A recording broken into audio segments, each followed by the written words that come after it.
이웃나라 일본이 우상의 나라라고 이야기를 합니다. 셀 수 없는 우상들이 너무 많다고 하죠. 수십만 개 이야기 되어집니다.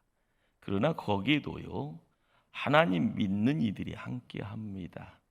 그래서 일본을 대표하는 신학자, 기독교 사상가를 이야기하라면 우쭈무라 간조라는 분이 우리와 함께 합니다. 그분은 어느덧 1930년에 하나님의 부름을 받았습니다. 벌써 1세기 정도 인물이 되는데 그분은 이런 말을 합니다. 하나님께서 이 시간 우리를 저주하신다면 질병이나 실패나 죽음으로 우리를 저주하지 아니하실 것이다. 한없는 하나님의 말씀을 듣고서도 하나님의 말씀으로 들려지지 않는 막힌 귀로, 한정없는 하나님의 역사를 바라보면서도 하나님을 믿지 못하는 불신앙으로, 많은 하나님의 은혜를 덧입고 살아가면서도 감사한 마음이 일어나지 않는 메마른 심령으로 그들을 저주할 것이다 라고 말입니다. 혹시 여러분에게 여쭤봅니다. 일생 중 가장 감사할 때가 언제라고 생각하십니까? 돈 벌면 감사할 수 있을 것 같습니까? 그러면 돈 있을 때는 어떠했습니까? 지금 내가 당하고 있는 그 문제 해결만 된다면 감사하고 행복할 수 있을 것 같습니까? 지금 조금 몸이 불편한데 다 나으면 행복하고 감사할 수 있을 것 같습니까? 그러면 건강할 때는 언제나 감사했고 언제나 행복했습니까? 여러분이 다시 한번 여쭤봅니다. 성도들은 언제 행복할까요? 일생 중 가장 행복한 때는요, 바로 오늘입니다. 일생 중 가장 감사할 수 있는 때도 바로 오늘입니다. 행복의 시제는 미래형이 아닙니다. 언제나 현재형입니다. 어제도 아니고 내일도 아니고 오늘입니다. 내년이 아닙니다. 오늘입니다. 세계 모든 백성이 코로나 때문에 경제적인 어려움 겪고 있습니다. 지금 개인적으로 인생의 위기와 고난의 때에도 우리는 행복이라는 내용을 통하여서 현재를 살아가고 있는 겁니다. 1620년경입니다. 청교도인들이요, 미국 땅을 개척을 하기 시작합니다. 너무 먼, 어떻게 보면 여행길에요, 가반수가 그 바다에 육신을 내던집니다. 죽었다는 소리죠. 신대륙에 와서도 농사를 지어 놓으면은요, 인디안들이요 공격을 해옵니다. 또 질병으로 앓는 가족들이 많이 있었습니다. 그러기에 추수를 통하여서 뭔가를 도모할 때 그들은 신앙 때문인지는 몰라도 금식 주간을 선포하기도 했다고 합니다. 그 다음에 한 농부가 지도자에게 건의를 합니다.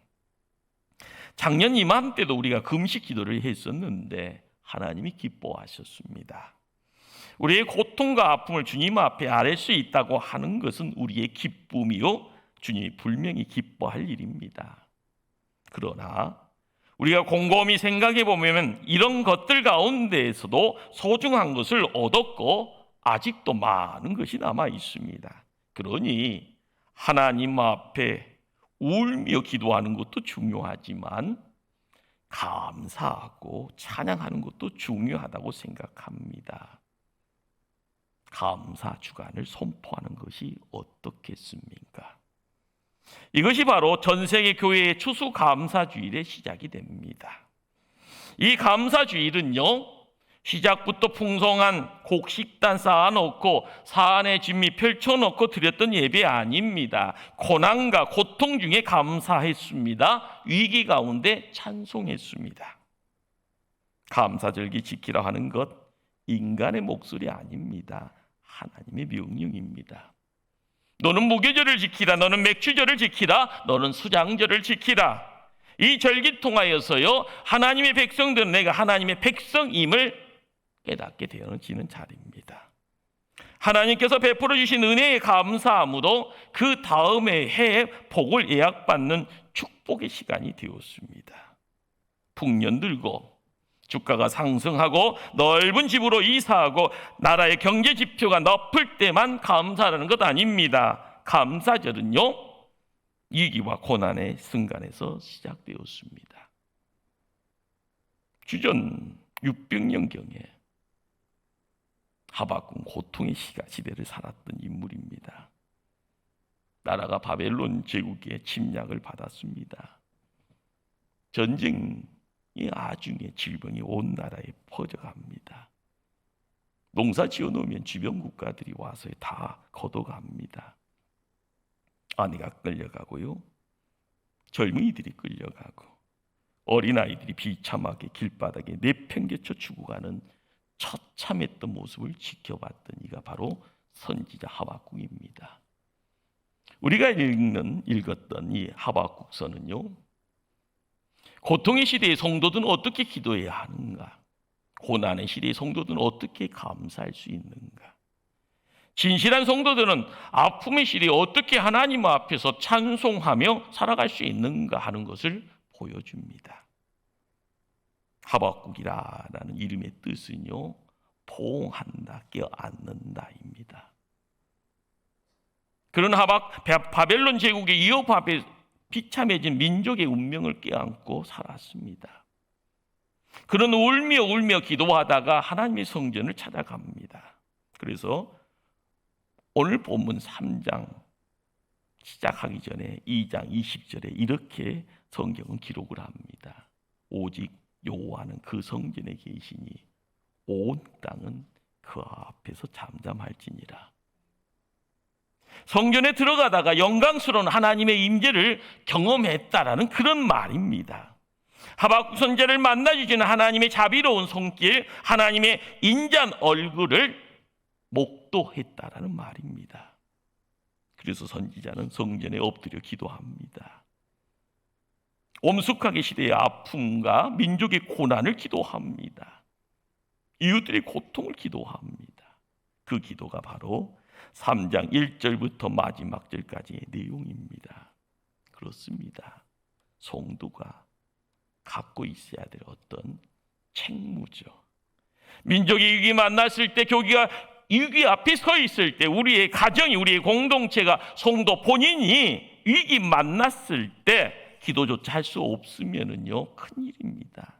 심각한 질병에 든 겁니다. 왜 믿는 자가 절망하고, 왜 믿는 자가 좌절하고, 왜 믿는 자가 낙심만 하는가? 그것은요, 단적으로 하나님을 의심하는 것입니다. 바로 그것이 불신앙이죠.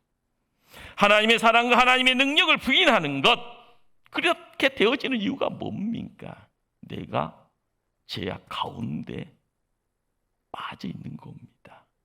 내가 지금 손에다가 피를 묻혀야만이 죄인입니까? 내가 남의 것을 뺏는 것이 죄인입니까? 그러나 나도 모르게요, 뭔가에 에어싸여 있습니다. 내 의지가 아니라 올짝달짝 할 수 없는 그런 갇힘 속에 놓여 있습니다. 누군가가 의해서요, 으쌰으쌰 하면은요, 거기에 따라가는, 어떻게 보면은 남들의 목소리에 그냥 귀가 썩깃해서 무작정 휩쓸려가는 군중 의식 속에 묻혀있는 그런 존재가 되어질 때, 시작은 장대한 것처럼 보이지만 끝은 나중 미약한 모습이 우리의 모습이면 나중 어떻게 될까 참 두렵기만 합니다. 그래서 오늘 하나님의 말씀은 성도들에게 시대가 어려울수록, 공동체가 위기를 맞이할수록, 가정이 커다란 위기에 봉착한다면 다른 데가 아니라 성전에 나와 기도할 것을 강하게 요청합니다. 당시 이스라엘의 상황은 오늘 우리의 상황과 유사합니다. 한 나라가 남북으로 나뉘어져 있죠. 동서로 반목하고 질투하고 있습니다. 그런데 어느 날 북쪽 나라 아수르라는 나라에 의해서 멸망당합니다. 그러나 남쪽 유다 사람들은 태어납니다. 그들은 무슨 생각을 하는가? 북쪽 사람들은 하나님 잘 믿지 않았어. 이방인들과 타협 많이 했잖아. 저들은 망해도 싸다고. 그러나 우리는 예루살렘 성전이 있지 않는가? 우리는 어제도 제사 드리지 않았는가? 하나님은 절대로 우리를 버리지 않을 거야. 우리를 지켜주실 거야. 우리에게는 하나님의 말씀, 율법이 있지 않아. 이렇게 외치며 착각합니다. 그래서 그들은요, 방종하였고요, 가소비를 일삼았고요, 이기주의와 안일주의에 빠져갑니다. 그런데 어느 날 선지자 하박국에게 계시가 내려집니다. 북쪽 이스라엘을 심판했듯이 내가 남쪽 유다도 심판하겠다. 이 소리가 들렸을 때 하나님을 향하여 한가하는 소리로 부르짖는 그 소리가 하박국서의 시작입니다.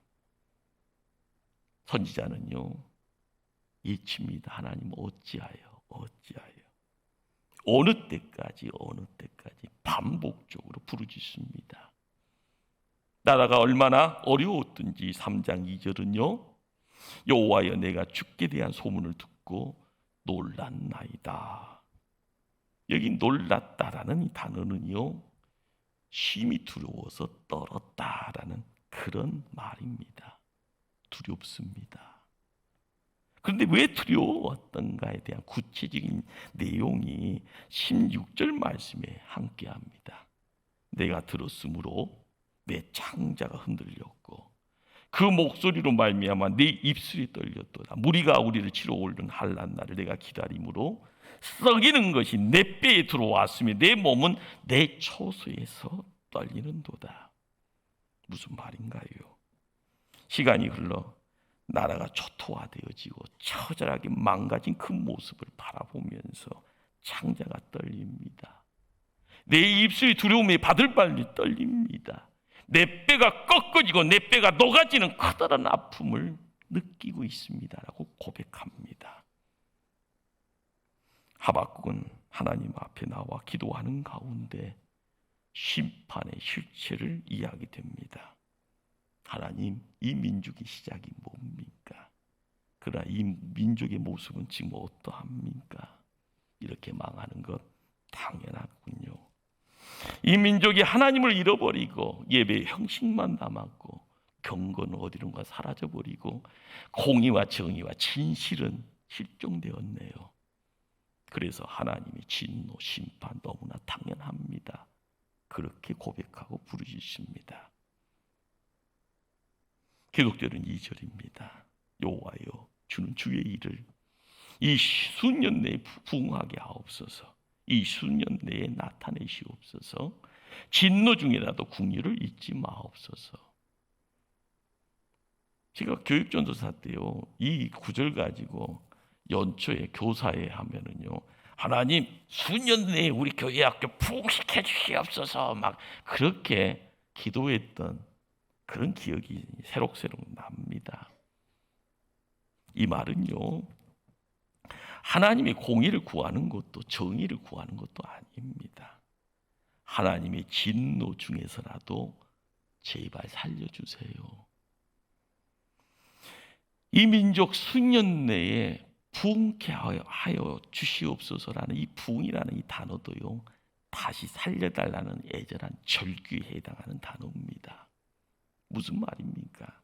하나님, 제발 이 백성 다시 살려줄 수 없습니까? 다시 한번 더 기회 주시지 않겠습니까? 진실되게 한번 살아보겠습니다. 하나님의 영광을 드러내는 백성으로 한번 살아보겠습니다. 하나님, 수년 내에 이 백성 포기하지 마시고 살려주시옵소서. 진노 중에 있더라도 자비를 베풀어 주시고 긍휼을 베풀어 주시옵소서. 전혀 다른 이야기입니다. 고통의 시대입니다. 오늘 이 시대를 살아가는 성도들이 기도해야 될 내용이 있다고 하면 바로 하박국의 몸부림치는 그 무릎과 함께 우리도 함께 나가야 됩니다. 기도는 눈을 감고 하는 것으로 생각하기 쉬웠는데요, 오늘 본문은요, 기도는 두 눈 부릅뜨고 하는 것이라는 것을 우리에게 가르쳐 줍니다. 무슨 말인가요? 우선은 눈을 뜨는 가운데 현실의 아픔을 직시해라. 문제를 도피하지 말아라. 고통의 실체 가운데 서서 아픔을 함께 느껴라. 바로 기도의 시작은 우리가 당하는 고통의 이유를 분명히 직시하는 겁니다. 그 다음 단계는요, 눈을 들어서 하나님을 바라보고 기도하라는 겁니다. 왜요? 그 문제를 알고 계시고요, 그 문제를 능히 해결할 수 있는 분이 누군가? 전능하신 하나님, 그분을 바라보라는 겁니다. 세상이 어렵다고 절망과 낙심만 하고 있을 것이 아니라 해결자 되시는 하나님 앞에 그 문제 가지고 나아가라는 겁니다. 이렇게 기도할 때요, 선지자는 입술 열어서 다시 한번 무슨 이야기를 합니까? 17절 말씀을요, 우리가 한 목소리로 한번 합독을 합니다. 비록 무화과 나무가 무성하지 못하며 포도나무에 열매가 없으며 감람나무에 소출이 없으며 밭에 먹을 것이 없으며 우리의 양이 없으며 외양간에 소가 없을지라도, 여기 6가지가 없다고 하네요. 6가지. 나무가 무성하지 못하고요, 열매가 없고 소출이 없고 먹을 것이 없고 양이 없고 소가 없다. 지금 우리 경제도 도탄에 빠졌습니다. 먹을 것, 입을 것, 그래도 지금은 넉넉한가 보지요. 직장을 잃어가고요, 무역이 막혀 있다고 하고요. 우리는 모든 것을 지금 잃어버렸다 하는 자영업자들의 소리 앞에 함께 슬퍼합니다. 그래서 이 모든 것이 회복된 다음에 하나님께 나아와 기도하겠다는 것 아닙니다. 지금 여전히 환경은 극대로 어렵습니다. 조금 더 달라진 것도 없지요. 그럼에도 불구하고 18절, 이어지는 18절은요, 하박국이 뭐라고 이야기합니까? 나는 여호와로 말미암아 즐거워하며 나의 구원의 하나님으로 말미암아 기뻐하리로다. 이 무슨 황당한 상황입니까? 어떻게 즐거워하고 어떻게 기뻐할 수 있습니까? 그런데요, 하박국 선지자, 이 백성 가운데 하나님이 함께 계신다라고요, 이 고난 가운데 하나님이 이 백성 지켜주신다라는 그 믿음 확신 때문에 하나님 앞에 감사하고 기뻐하면서 노래하고 있는 겁니다. 오늘 우리가 찬송했던 370장이요, 주 안에 있는 나에게 난 근심이 있으랴 십자가 앞에 나아가 내 짐이 빌었네. 그렇습니다. 짐은 그대로 있습니다. 그러나 그 짐을 맡아주시는 분이 계십니다. 그분이 전능하신 하나님입니다. 그분이 내게 있으니 할렐루야 할렐루야 찬송합니다. 이 하박국의 이 노래가 이 시대를 살아가는 우리에게도 함께 있어야 하지 않겠습니까? 그래서 주경가들은요, 하박국 서를요, 두려움에서 믿음으로, 인생의 밑바닥에서 정상으로라는 말로 요약합니다. 시대가 어려울수록 성도들은 이 기쁨을 회복해야 합니다. 감사를 회복해야 합니다. 삶의 정황이 좋아진 다음에 하는 감사가 아니라 고통 한가운데 서서 역사하시는 하나님을 바라보면서 감사할 수 있는 감사가 진실한 감사입니다. 그렇습니다. 행복은요, 좋은 환경이 아니라 감사를 발견하는 것, 감사하는 마음 그 자체입니다. 윌리엄 노우라라는 목사는요, 오늘 본문을 주경하면서 이런 말을 또한 우리에게 전합니다. 최고의 승자는 자선을 많이 베푸는 사람 아닙니다. 최고의 승자는 금식 오랫동안 한 사람 아닙니다. 어려운 환경 속에서도 범사에 감사하며 살았던 사람, 바로 그가 최고의 승자입니다. 사랑하는 성도님들, 여러분은 삶의 어려움이 어디에 갈 때까지 감사할 수 있겠습니까? 그것이 내 믿음의 수준입니다. 얼마만큼 감사할 수 있겠습니까? 그것이 내 은혜의 수준입니다. 세상을 다 얻고도 불평하며 불행해지는 사람이 있습니다. 세상을 다 잃고도 하나님 한 분만으로 감사하며 행복해하는 사람이 있습니다. 여러분 어느 편에 서 있겠습니까? 오늘 본문 마지막 19절을 보시길 바랍니다. 주 여호와는 나의 힘이시라 나의 발을 사슴과 같게 하사 나를 나의 높은 곳으로 다니게 하시리로다. 이 노래는 지혜하는 사람을 위하여 내 수금에 맞춘 것이니라. 한번 상상해 봅니다. 한 마리 꽃사슴이요 함정에 빠졌습니다. 거기에 커다란 생명의 위협을 느껴봅니다. 하나님께 살려달라고 기도했더니요 하나님이 힘을 주십니다. 사슴이 그 날렵한 발로요 위험을 피해 산꼭대기 정상을 향해 뛰어가기 시작합니다. 어느덧 정상에 올라섰고요. 골짜기를 내려다보니 자기를 위협했던 상황은 다 사라졌습니다. 햇살은 돋고요. 저 멀리 푸른 초장이 펼쳐져 있습니다.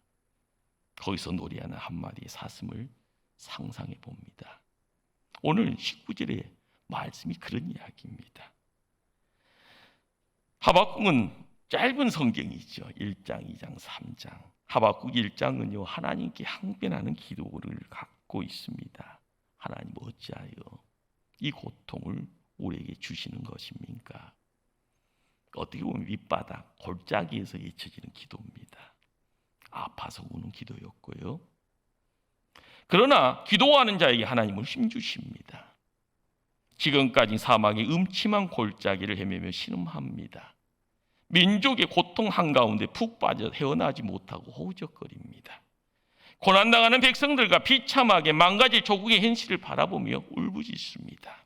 이제는 그 골짜기에서 벗어나 정상에 우뚝 서서 죽음을 뜯으며 노래하고 하나님의 영광스러움을 찬송하는 그 선지자가 이 시대를 살아가는 우리가 되어지는 것 상상이 되어집니까? 기도의 결론은요 신앙의 정상에 서서 하나님을 찬양하고 기뻐하는 겁니다. 교회는 벌레와 같은 인간에게 날개를 달아주는 것인 것을 아시길 바랍니다. 그래서 문제를 극복하는 겁니다. 시대를 초월하는 것이고요 환경을요 극복하는 겁니다. 저 높은 곳을 향하여 날마다 전진하며 올라가는 것, 우리에게 보호하는 이 땅이 아니라 하늘나라에 있습니다. 높이 오른 사람 불평이 있을 수 없지요. 참된 감사는요 감사할 이유가 있어서 드려지는 감사, 그런 감사를 취급하지 않습니다. 우리는 코로나로 인한 세계적인 고난의 시대에 살고 있습니다. 시대의 아픔과 고난의 현장의 중심에 서 있으면서 하나님의 손길로 우리가 산 정상에 온 세상 품으면서 찬송하기를 소망해 봅니다. 나를 사랑하시는 하나님 사랑 때문에 그 산 정상에서 찬양과 감사를 드리기를 기도해 봅니다. 인생 밑바닥에서 정상으로 옮겨져가는 그 역사를 하나님이 주시는 믿음으로 이루어가기를 또한 소망해 봅니다. 오늘 우리 모두에게 우리 하나님 그렇게 살아가라고 하십니다. 우리는 또한 그렇게 살 수 있다라고 또한 하나님 말씀해 줍니다. 하나님의 말씀입니다. 주 여호와는 나의 힘이시라 나의 발을 사슴과 같게 하사 나를 나의 높은 곳으로 다니게 하시리로다. 기도하십니다.